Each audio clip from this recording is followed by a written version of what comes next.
और आजकल जो फैशन चल रहा है एक्टर और एक्ट्रेस का, हीरो हीरोइन का, जो अंग ढांकना चाहिए उसी को खोलते और जो पैर खोलना चाहिए उसको ढांक देते। बड़ा उल्टा काम चल रहा है। तो ये अंग प्रदर्शन की आंधी में मत बहो, मर्यादा में रहो। ऐसे वस्त्र पहनो कि आपके मन को भी संकोच न लगे। ऐसे कपड़े पहनो देखने वाले को भी संकोच न लगे। कभी कभी ऐसे वस्त्र पहने हुए लोग मिल जाते हैं कि उनको देखने वाले शर्मिंदा हो जाते हैं, और पहनने वाले इतने बेशर्म हैं फिर भी बीचम खीसे काटते हैं। देखने वाले नजर नीची कर लेते हैं कि अब तो हद हो गई, और पहनने वाले इतनी हिम्मत के साथ डटे हुए ताल ठोक कर कि आ जाओ कुश्ती लड़ो। कौन कुश्ती लड़ेगा भाई, बिना लड़े हार मान लेते हैं। ऐसे वस्त्र मत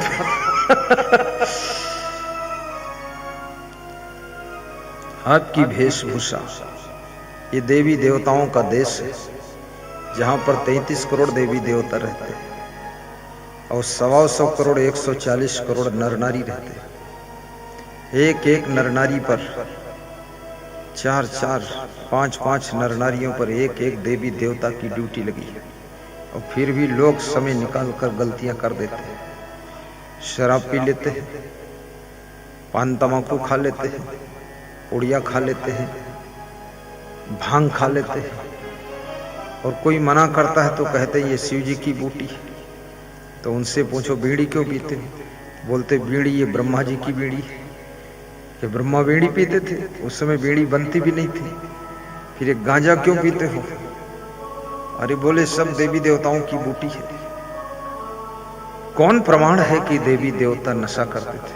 कोई प्रमाण नहीं। ये जो लोग नशा करना चाहते हैं, गलती करना चाहते हैं, उल्टा काम करना चाहते हैं, वो देवी देवताओं को भी घसीट कर उसी में शामिल कर लेते हैं, ताकि देवी देवताओं की आड़ में, देवी देवताओं के फाउंडेशन पर हम भी गलती करें तो हमको कोई कह न सके। लेकिन याद रखना, देवी देवता जो करते थे, नहीं करते थे, लेकिन उनकी बराबरी भी हमको नहीं करना है और उनके गुणों को लेना है। गुण ग्राहक बनो, किसी के दुर्गुण मत लो। गुण लेना सीखो। जैसे आपने देखा होगा मिट्टी के अंदर सब कुछ है। ये डीजल, पेट्रोल, प्लास्टिक, कुर्सी जो बैठे हो ना, और ये लोहा, अभ्रक, जस्ता, यूरेनियम, जितने भी खनिज पदार्थ, सोना, चांदी, हीरा, सब मिट्टी के अंदर है। तो मिट्टी से आप सोना निकाल लेते हो, मिट्टी से हीरा निकाल लेते हो, खदान से कोयला निकाल लेते हो, लोहा निकाल लेते हो, चांदी निकाल लेते हो, और मिट्टी से फसल भी निकाल लेते हो। गेहूं, दाल और चावल ये सब निकाल लेते हो। मिट्टी नहीं खाते हो, मिट्टी से निकला हुआ गेहूं रोटी बनाकर तुम खाते हो। इसलिए याद रखना, सार सार लेना सीखो। सबके गुण सीखो। तुम्हारे सासू में 10 गुण है, एक अवगुण है। एक अवगुण मत देखो, 10 गुण ले लो, लेकिन वे 10 गुण दिखते नहीं, वो एक अवगुण ही दिखता। तुम्हारी बहू में 20 गुण हैं, एक अवगुण है, तो 20 गुण देखो तो बहू से प्रेम बढ़ेगा। 20 गुण तुमको दिखते नहीं, एक अवगुण ही दिखता है, तो बहू के ऊपर गुस्सा बढ़ रही है। उस एक अवगुण के कारण 20 गुणों वाली बहू को तुम छोड़ दोगे, तुम घाटे का सौदा करोगे। याद रखना, एक दुर्गुण भी स्वीकार करो। यदि आपकी गाय 10 लीटर दूध देती है लेकिन कभी कभी लात मारती है, तो संभल करके दूध धो लीजिए और लात पर ध्यान मत दीजिए। 10 लीटर निकाल कर बेच दीजिए, 500 का दूध रोज बिकेगा, माला माल हो जाओगे, गाय की कीमत अदा हो जाएगी।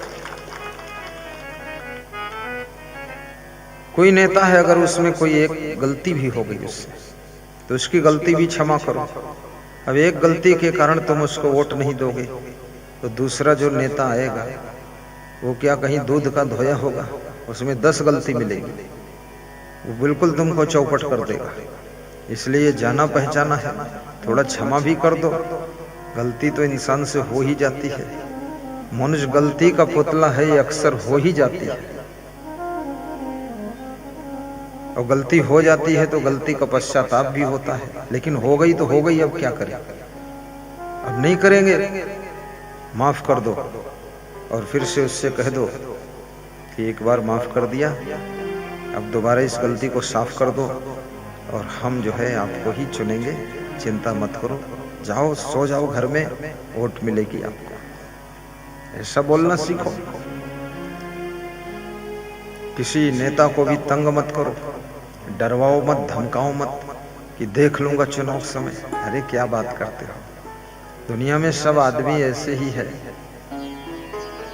क्षमा बड़न को चाहिए, छोटन को उत्पात, और जनता की सेवा भी प्रेम से करो, क्योंकि जन जन में जनार्दन है, जन जन में जनार्दन है, और इंसान में भगवान है, और संत में भगवंत है, संत में भगवंत है, और जन जन में जनार्दन है, इंसान में भगवान है, और नारी में नारायणी है, नारी में नारायणी छिपी हुई है।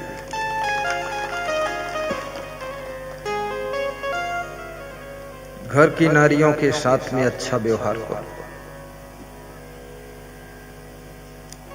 स्त्रियों को गृहस्थ आश्रम में स्त्री का बड़ा महत्व है। स्त्री के बिना गृहस्थ आश्रम नहीं चल सकता, और घर संभालना एक कठिन कार्य है। इसलिए महिलाओं पर भी दया मया रखो, इनको सताओ मत, दबाओ मत, दुखाओ मत, रुलाओ मत, पीटो मत, इनको ठोको मत, कूटा-कूटी मत करो। कितने पति लोग जो है अपनी पत्नी को गिराकर गला दबाकर बोलते मार दूं कि छोड़ दूं, तो पत्नी कहती छोड़ दो, फिर छोड़ देते। अरे इतना दुबली पतली पत्नी है, मर जाएगी, उतर नीचे, गला छोड़। इतना दिमाग खराब करते दूसरे का, ये गला दबाने के लिए नहीं है, ये तो घर चलाने के लिए है, गृहस्थी चलाने के लिए है। अरे कुछ भूल चूक हो गई, कभी आपकी वाइफ मायके को चली जाए, खुशी से विदा कर दो, जाओ जाओ, पैसे भी दे दो। ऐसे पैसे तो महिलाओं के पास रहते हैं, क्योंकि महिलाएं ही पैसे की मालिक ज्यादातर होती हैं। कोई कोई घर में पुरुष रहता है मालिक, बाकी धीरे धीरे महिला का भी हक हो जाता है। और महिला बैंक ऑफ इंडिया है, पूरी चाबी उसके पास है। तो मायके जाए, 2 दिन के लिए जाए तो कह दो 2-4 दिन और रह लो, फिर फोन करेगी तो कह दो और 3 दिन रह लो, फिर फोन करे तो कह दो अरे 10 दिन रह लो, तेरी मम्मी बूढ़ी है, सेवा कर ले।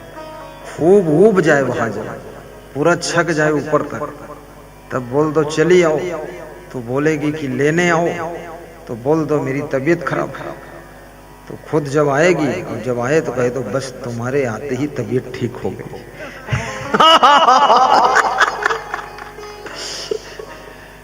हाँ थोड़ा रह लेना दो। मायके में कौन लड्डू रखा, क्योंकि मायके में सरकार बदल चुकी है, वहां कांग्रेस के बाद भाजपा आ चुकी है, वहां उसकी भाभी आ चुकी है, और भाभी तो और खतरनाक है। अब उसके माँ और बाप का अधिकार खत्म हो चुका है, वो बूढ़े हो चुके हैं, भाभी और भाई का अधिकार बढ़ा हुआ है। वहां पूछता कौन है? जितनी महिलाएं ज्यादा मायके की ओर भागती हैं, कितनी स्त्रियां अपने पति को धमकी देती है कि मायके चली जाऊंगी, समझते नहीं हो। तो पति डर जाता, दुबक जाता है कि अरे मायके से आई है, वहां फिर चली जाएगी तो मैं क्या करूंगा। वो पति बुद्धिमान नहीं है।